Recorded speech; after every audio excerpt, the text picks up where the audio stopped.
Khyber Shinwari restaurant में एक बार फिर हम हाजिर हुए हैं और इसका एड्रेस मैं आपको बता दूं, ये मेन सुपर हाईवे पर मौजूद है और सोराबकोट से तकरीबन 4 से 5 मिनट की ड्राइव पर मौजूद है। यहाँ पर चाय गुड़ वाली बहुत अच्छी मिलती है, तो हमने सोचा कि ये जो पठान गुड़ वाली चाय बनाते हैं इसकी रेसिपी आपको सिखाई जाए। कराची में पठान की चाय बहुत मशहूर होती है और आज की इस वीडियो में हम गुड़ वाली चाय असली रेसिपी सिखाएंगे।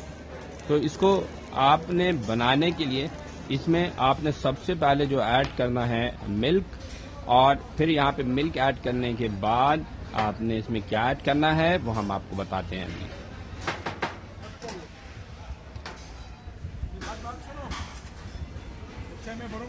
अलग स्टाइल से भरूंगा।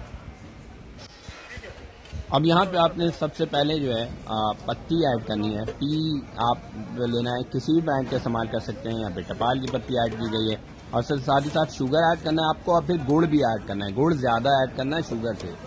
तो फिर कमाल क्या होते हैं इनकी चाय में, तो इनकी चाय का सीक्रेट ये है कि ये से पकाते बहुत ज्यादा है और फिर इसकी जो मिक्सिंग करते हैं ना वो बहुत प्रॉपर करते हैं। मतलब एक बर्तन से दूसरे बर्तन में, फिर दूसरे बर्तन से पहले बर्तन में जो इनकी मिक्सिंग हो रही होती है ना, इसकी वजह से इसका टेस्ट अच्छा आता है। जितना अच्छी तरीके से पकाएंगे उतना अच्छा टेस्ट आपके यहाँ पर डेवलप होगा। शुगर और गुड़ को भी आपने चेक कर लेना है कि कहीं कम तो नहीं है, और फिर इसको अच्छी तरह से आपने हाई फ्लेम के ऊपर कुक करना है।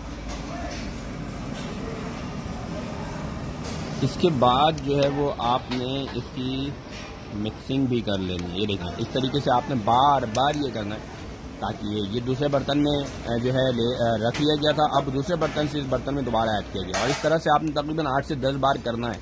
और फिर इसी तरीके से बार बार आपने चाय को ऊपर उठाना है और फिर नीचे करना है ताकि इसकी मिक्सिंग हो जाए, और यही सीक्रेट है। तो आप लोगों को गुड़ की चाय की रेसिपी पसंद आई होगी, आप भी इस तरह से बनाएं, आप लोगों को बहुत ज़्यादा पसंद आएगी।